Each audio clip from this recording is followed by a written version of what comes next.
Hi, my name is Neil. I'm here with the Family Collective to talk to you about your finances and what to do when they're thrown into turmoil because of something outside of your control. During times of turmoil, things that worked in the past no longer work.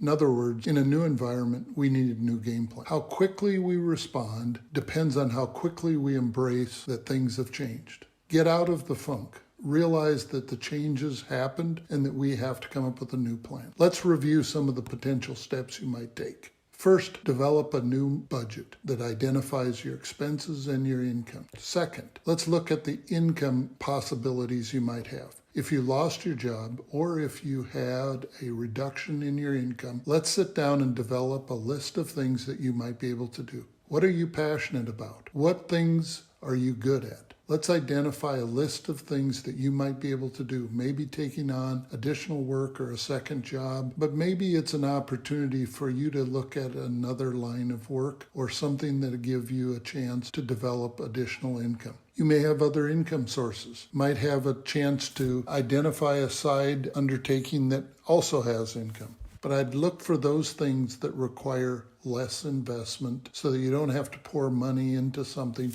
while you're trying to make this adjustment. I think income opportunities exist, but we often don't explore those fully. Third, let's look at your expenses. We can make adjustments. Are there non-essential expenditures that you make? Are there opportunities for you to make reduction? I often tell people, take your checking account statement from the last month or your credit card statement and sit down and look at what you spent your money on. Most of us can make a 20% reduction in our expenses without trying too hard. So I'd encourage you to do that. That doesn't mean you enjoy it, but it means it'll give you more flexibility while you're adjusting to this new reality.